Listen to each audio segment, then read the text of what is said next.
الحمد لله نحمده ونستعينه ونستغفره ونؤمن به ونتوكل عليه ونعوذ بالله من شرور أنفسنا ومن سيئات أعمالنا من يهده الله فلا مضل له ومن يضلله فلا هادي له ونشهد أن لا إله إلا الله وحده لا شريك له ونشهد أن سيدنا ومولانا محمدا عبده ورسوله أما بعد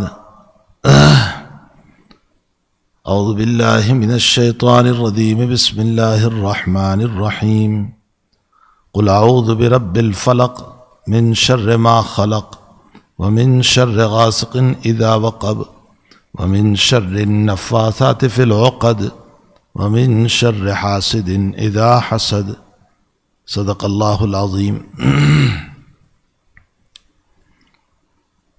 بزرگان محترم اور معزز خواتین، مائیں، بہنیں اور بیٹیاں جو اپنے گھر پر بیٹھ کر سن رہی ہے،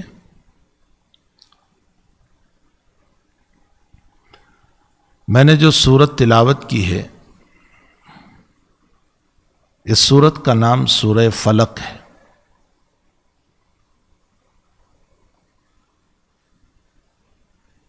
یہ مدنی سورت ہے۔ مکی اور مدنی اس کو کہتے ہیں کہ جو سورت ہجرت سے پہلے اتری وہ مکی سورت ہے، اور جو سورت ہجرت کے بعد اتری وہ مدنی سورت ہے، چاہے وہ کہیں بھی اتری ہو، لیکن ہجرت کے بعد ہے وہ مدنی سورت، اور ہجرت سے پہلے ہیں وہ مکی سورت۔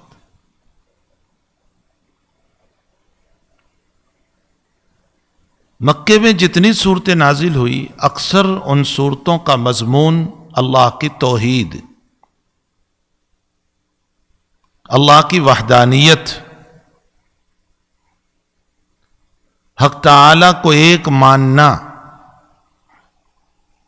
اس کے ساتھ ذات و صفات میں کسی کو شریک نہ کرنا، اس کے ذات میں بھی کوئی شریک نہیں، جیسے عیسیٰ علیہ السلام کو ذات میں شریک مانا گیا، اس کی صفت میں بھی کوئی شریک نہیں، جیسے دنیا کے بہت سارے پتھروں کے معبودوں کو رزق دینے والا مانا گیا، اولاد دینے والا مانا گیا، یہ صفت میں شرک ہے۔ تو مکے میں جتنی صورتیں اتری ہے، اکثر ان صورتوں کا تعلق اللہ کی توحید سے ہے، اور توحید سب سے بڑا مسئلہ ہے۔ توحید اتنا بڑا مسئلہ ہے، اتنا بڑا مسئلہ ہے کہ ایمان کے بغیر تو انسان کی بخشش بھی نہیں، ایمان کے بغیر انسان کے لیے سفارش بھی نہیں۔ اگر ایمان نہیں ہے تو نبی علیہ السلام بھی سفارش نہیں کر سکیں گے۔ سب سے بڑا مسئلہ ایمان کا ہے، اور ایمان کو بچانا بہت ضروری ہے۔ اللہ تعالیٰ نے جو ایمان کی دولت ہمیں عطا فرمائی ہے، اس کو بچانا، اس کی حفاظت کرنا، ہمارا کوئی عمل، کوئی بات، کوئی کام ایسا نہ ہو کہ جس سے ہمارا ایمان چلا جائے۔ تو مکی زندگی میں جتنی صورتیں اتری، عام طور پر اس کا تعلق توحید سے، اللہ کی وحدانیت سے، اس کو ایک ماننا، اور اللہ نے اس کے نظائر، دلائل دنیا میں قائم کیے ہیں۔ اپنی اولادوں کو سمجھاؤ، جن کے ذہن آج مشکوک ہو چکے ہیں کہ اللہ ہے یا نہیں۔ یہ میں غیروں کی بات نہیں کر رہا ہوں، ہماری یہ مسلمانوں کی اولاد، جن کو شبہ ہو گیا اللہ کے باب میں کہ اللہ ہے یا نہیں، شک ہو گیا، ان کو سمجھاؤ، ان کو دلائل پیش کرو۔ قرآن میں دلائل موجود ہے،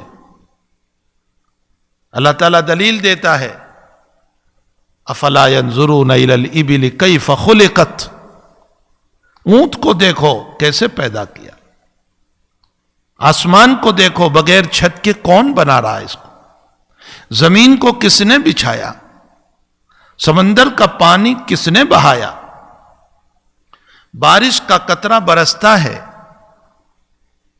اور ہرن اپنے منہ میں لیتا ہے تو نافع بن جاتا ہے، اور سانپ اپنے منہ میں لیتا ہے تو زہر بن جاتا ہے۔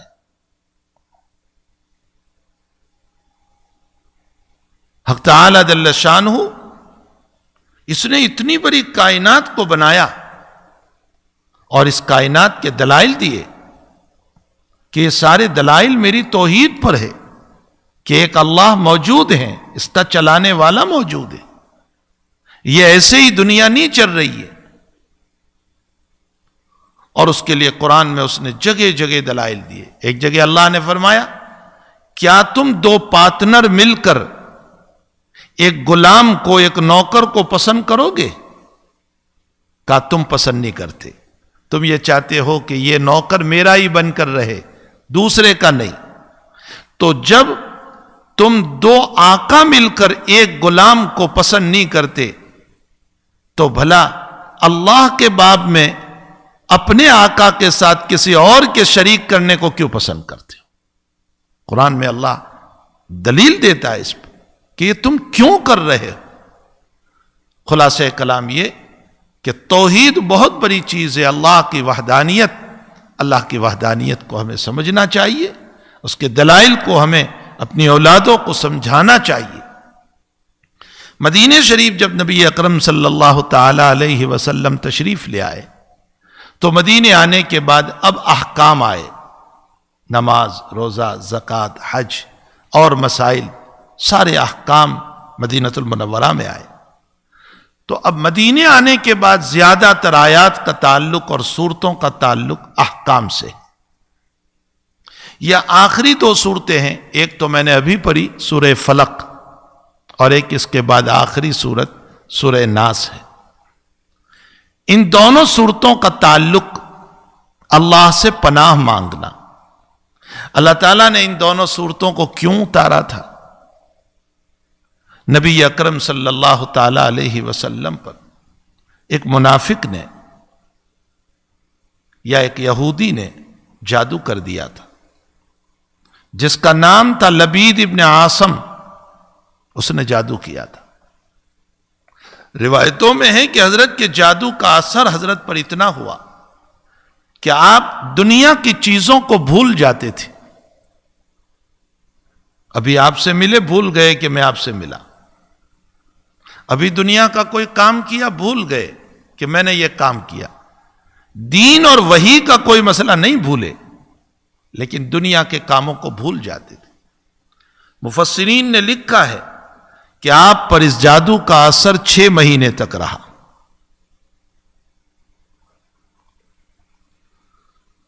اور میرے بھائیوں، حضور پاک صلی اللہ علیہ وسلم بھی تو انسان تھے۔ جیسے انبیاء بیمار ہوتے ہیں اور بیماری کا اثر ہوتا ہے، اسی طرح جادو کا اثر بھی آپ پر ہوا۔ آپ اس سے کچھ الجھن میں رہتے تھے، پریشان رہتے تھے۔ ایک مرتبہ خواب دیکھا آپ نے، نبی کا خواب وہی ہوتا ہے۔ جبریل اور میکائیل آپ کے خواب میں تشریف لائے، آپ لیتے ہوئے، یہ دونوں فرشتے باتیں کر رہے ہیں کہ اس انسان کو کیا ہوا؟ تو جواب دیا کہ اس کو جادو ہے۔ کس نے کیا؟ تو دوسرا فرشتہ کہہ رہا ہے لبید نے کیا۔ کس میں کیا ہے؟ تو جبریل جواب دے رہے ہیں کہ آپ کا جو کنگا ہے، اس کنگے کے دانت جو ہوتے ہیں کنگا کرنے کا، وہ اس نے استعمال کیے، اور کچھ بال آپ کے استعمال کیے، اور اس میں سوئی بھی رکھی، اور اس کو کھجور کے گچھے میں لپیٹ کر ایک کنواں ہے جس کا نام بیر زروان ہے، اس میں پتھر کے نیچے رکھا ہے۔ یہ ساری بات حضرت سن رہے ہیں۔ یہ دانت کنگا کے کنگھی کے، اور یہ بال کیسے پہنچ گئے اس کے پاس؟ اصل میں ایک یہودی بچہ آپ کی خدمت میں آتا تھا،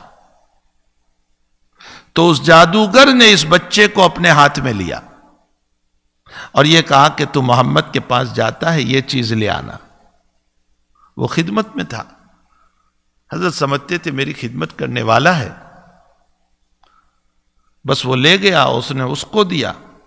اور اس لبید شاعر کی بچیاں بڑی جادوگر تھی، انہوں نے یہ جادو کر کے کنویں کے اندر رکھا۔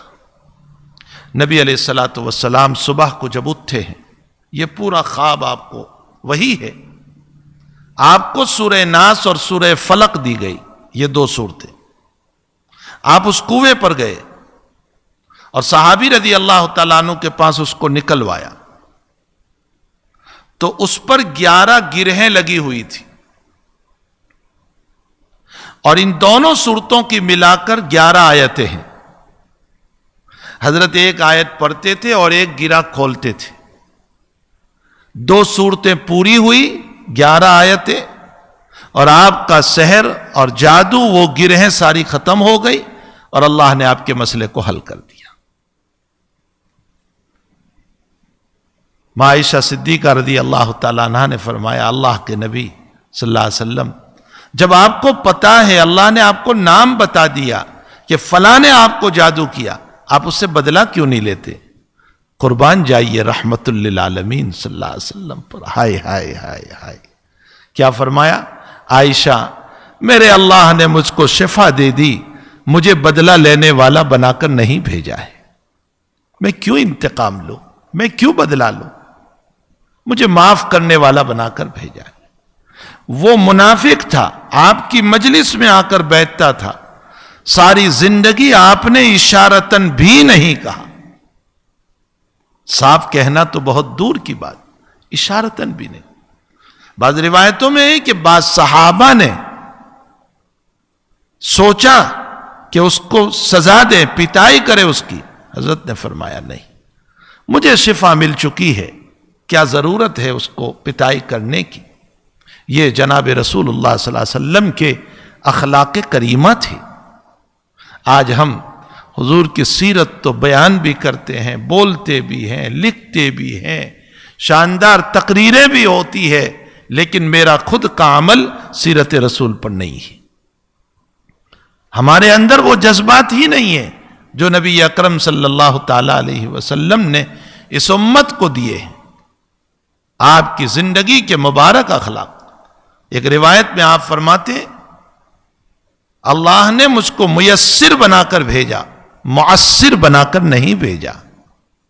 ایک روایت میں ایک صحابی، دیہاتی صحابی ہے، گاؤں کے رہنے والے، آداب نبوت سے بھی ناواقف، آداب مسجد سے بھی ناواقف، مسجد میں آئے اور مسجد نبوی جیسی مقدس جگہ پیشاب کرنے بیٹھ گئے۔ صحابہ نے ان کو بھگانا چاہا، حضرت نے فرمایا پیشاب کر لینے دو اس کو۔ کیوں؟ اگر آپ اس کو بھگاؤ گے، یہ پیشاب کرتا ہوا چلے گا، پیشاب رکے گا نہیں، پوری مسجد خراب ہوگی۔ اس نے پیشاب کر لیا، حضرت نے فرمایا پانی بہا دو، اور پھر نبی علیہ الصلوۃ والسلام فرماتے ہیں، بعثت میسرا لا معسرا، میرے اللہ نے مجھ کو آسانی کرنے والا بنا کر بھیجا ہے، سختی کرنے والا بنا کر نہیں بھیجا۔ مسائل کے باب میں بھی حضرات فقہا لکھتے ہیں کہ امت کو یہ کہا گیا ہے کہ جب تک امت کے لیے یسر کا راستہ نکلتا ہو، امت کو سختی میں نہ ڈالو، آسانی کا راستہ نکلتا ہو تو امت کو سختی میں نہ ڈالو۔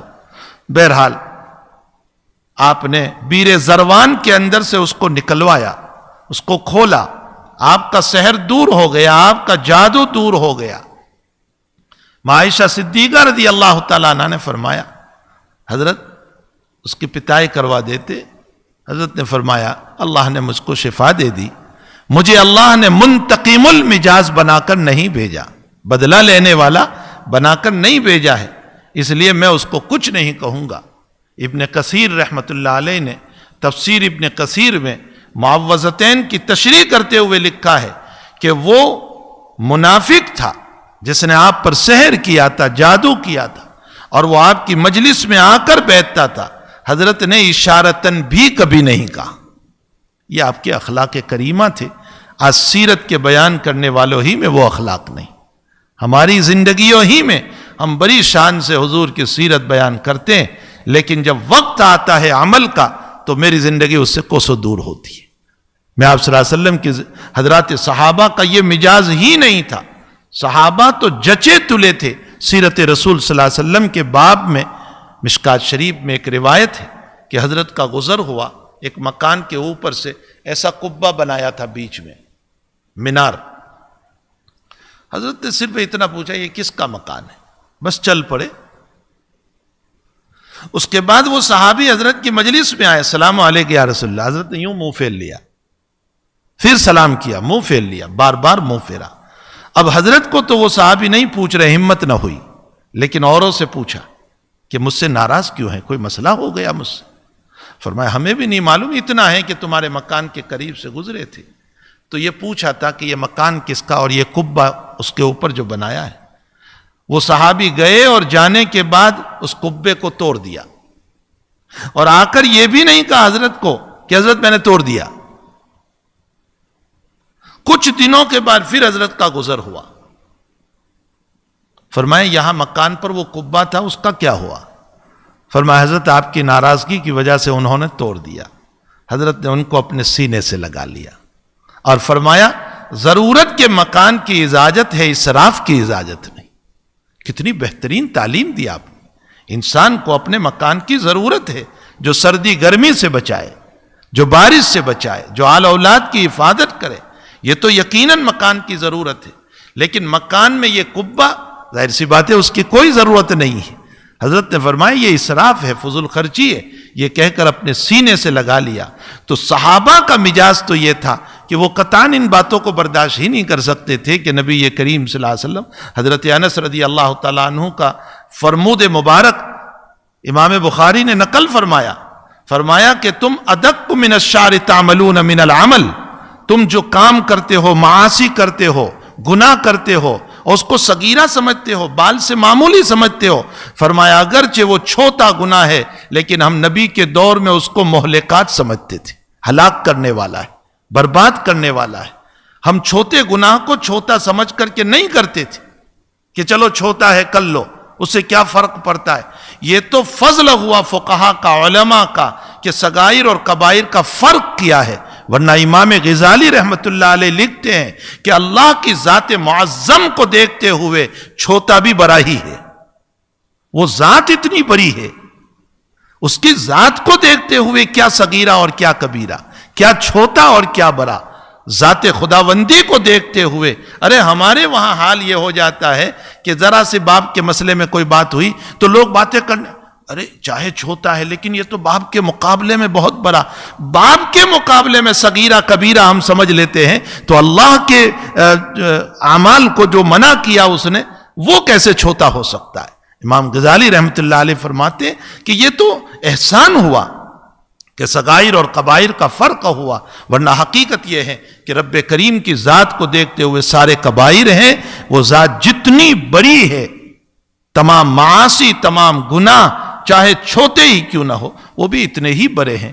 تو بہرحال ان دونوں صورتوں کا نزول، سورہ فلق اور سورہ ناس کا نزول اس پر ہوا کہ حضرت پر سحر ہوا، جادو ہوا، اور 6 مہینے تک اس کا اثر رہا، اور وہ آپ کے بال مبارک لیے گئے تھے، آپ کے کنگے کے کچھ دانت لیے گئے تھے، اور اس میں سوئی رکھی گئی تھی، اور اس کا ایک سر جیسا بنا کر کے بیر زروان، ایک کنواں تھا، زروان کنویں کا نام تھا، اس میں ایک پتھر کے نیچے اس کا پانی مہدی کے رنگ کا تھا، اس کے نیچے وہ دبایا گیا تھا۔ جبریل علیہ السلام نے آپ کو بتایا اور اس کو نکالا، اور اس پر 11 گرہیں تھی، گانٹ لگے ہوئے تھے، اور ناس اور فلق کی 11 آیتیں ہیں۔ حضرت ایک ایک آیت پڑھتے گئے اور کھولتے چلے گئے، 11 گرہیں کھل گئی ناس اور فلق پر، اللہ نے آپ کو شفا دے دی۔ سوال یہ ہوتا ہے کہ ہم ناس اور فلق پڑھتے ہیں پھر بھی ہم کو شفا نہیں ہوتی۔ حقیقت یہ ہے کہ یقین نہیں۔ بخاری شریف میں ہے کہ صدقہ کا مال حضرت نے جہاں رکھا تھا بیت المال کا، تو وہاں حال ابو ہریرہ کو وہاں سیکیورٹی گارڈ کے طور پر مقرر کیا تھا. رات میں کوئی آدمی چوری کے لیے آیا, ابو ہریرہ نے پکڑ لیا اس کو, کہا تجھے حضور کے پاس لے جاؤں. وہ منت سماجت کرنے لگا, رونے لگا, میرے بچے بھوکے ہیں. حضرت نے چھوڑ دیا. صبح میں نبی علیہ السلام نے فرمایا ابو ہریرہ رات والے چور کا کیا ہوا؟ فرمایا حضرت وہ تو آیا تھا, غریب تھا, مجھے رحم آیا, چھوڑ دیا. فرمایا جھوٹا ہے وہ, آج پھر آئے گا. دوسرے دن پھر آیا, پھر رونے لگا, ابو ہریرہ کو رحم آ گیا, چھوڑ دیا. امام غزالی نے بڑی پتے کی بات لکھی ہے, جس کا معبود جس درجے کا ہوتا ہے اس کا عابد اسی درجے کا ہوتا ہے. مسلمانوں کا معبود رحمان و رحیم ہے, جو رحمتوں سے بھرا ہوا ہے, اس کے ماننے والوں کے دل بھی رحم سے بھرے ہوئے. یہ مسلم کیسا ہی ہو, فاسق و فاجر, شرابی, کبابی, جگاری, کیسا ہی کیوں نہ ہو, لیکن دل میں رحم ضرور ہوتا ہے.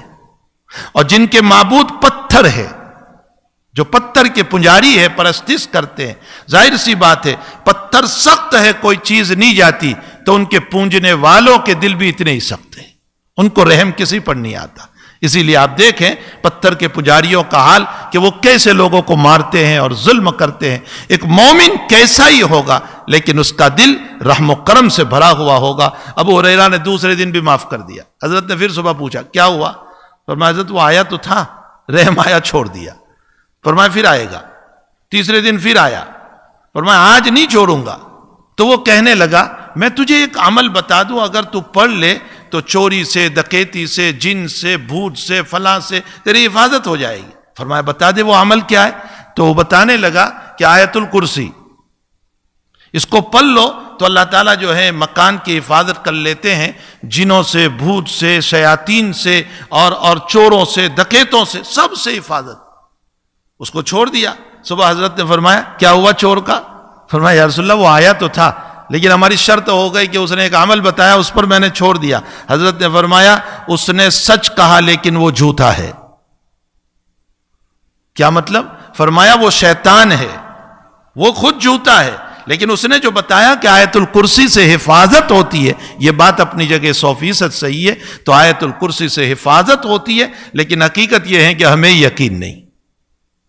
حضرت علی رضی اللہ تعالیٰ عنہ کا جس رات شہادت ہوئی بغداد کوفہ کے اندر, تو ایک بچہ باہر بیٹھ کر رو رہا تھا.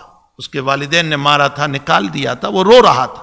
لکھا ہے تاریخ کے واقعات میں کہ ایک بہت بڑا کیٹ اور بلہ اس کے پاس آیا اور باتیں کرنے لگا عربی میں, اور کہا کہ تو کیوں روتا ہے؟ کہا میرے ماں باپ نے مار کر مجھ کو نکال دیا.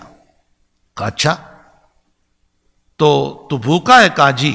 تو کہا میں تیرا مکان بتا کہاں ہے, میں کھانا لے آؤں.